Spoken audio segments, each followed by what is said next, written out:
For Team 9's Everest simulation, 4 out of 5 made it to the top in well condition.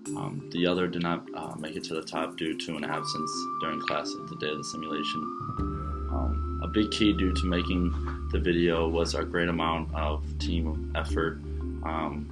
We joined together, just listened to everyone's opinion, and kind of came to a conclusion at what everyone would want to do. Alright, for the simulation, Eddie, I was the environmentalist, while Ryan was the physician, Hannah was the meteorologist, and Shu Hao was the team leader while Kevin was absent. For this simulation, every single decision making from each position was made collaboratively as a group. As we progressed, we all made decisions based on how we were, how our health was, and what the weather was like, to advance or not. This played a big role of getting to the top for us and all of us getting there safely besides the one team member that wasn't here.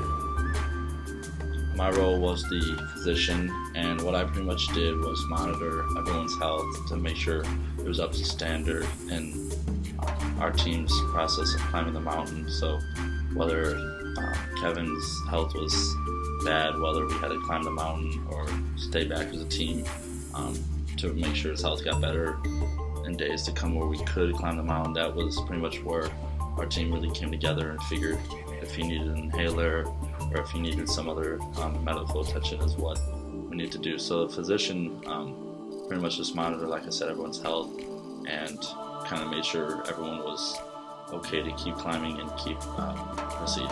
For this climb, I was the environmentalist of the group.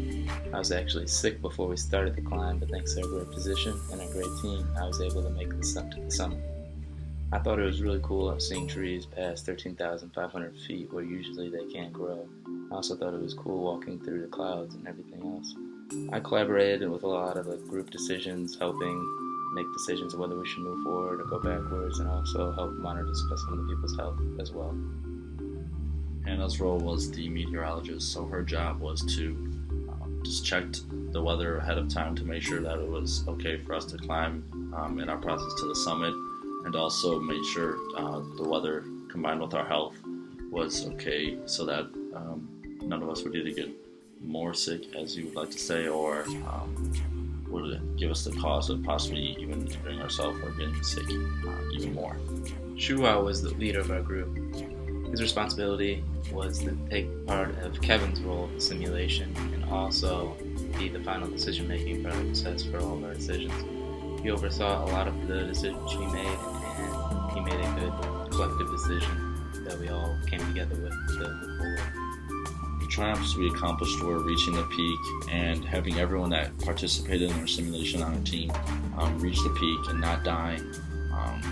And if anyone was sick, we were able to enable those triumphs by staying back a day, giving them medical attention, giving them food, water, just anything that could help our team to reach the summit as a whole.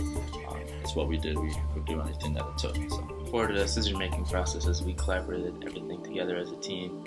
Every little problem that there was, we all came together and sought out the solution together, each sharing our own opinion how we could solve the problem. So if there was a problem with someone's health and they had difficulty breathing, we would take everyone's opinion, and so having the physician would come up with the idea that they need an inhaler, then we would give them an inhaler. Same goes with any other problems that we solved. I would relate this simulation to project management. We all discussed everything collaboratively as a group. We all voiced our different opinions, and we discussed things as a team, and that's how everything we did in making progress forward was progressed by teamwork. Some challenges that the team had were that, as Kevin said earlier, that we all had different opinions, so trying to work together and figure everyone's opinions out on what would work best for our team was really kind of the biggest challenge during the simulation.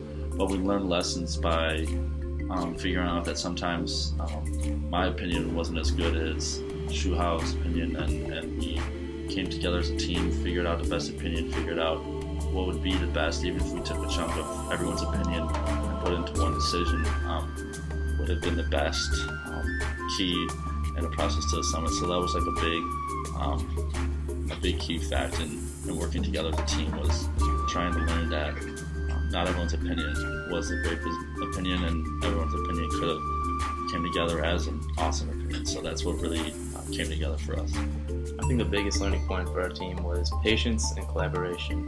Sitting there listening to everyone's opinion and talking, communicating what opinion would probably be best for us to move forward really helped us a lot reach the summit and make sure everyone got there healthy. I think it can really relate to different work spots and places around the world, as you'll always be collaborating with the team. But I think patience is a huge virtue, because if you're the only one talking, then you're not really getting the most of what you could be getting out of your team.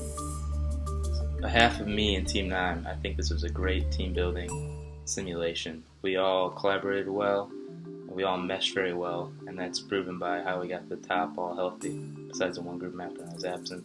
But I think we got there very quickly and very efficiently also, not spending too much time at one camp, reserving some oxygen, and we were able to reach the summit and get back down all right. So I think we did a good job.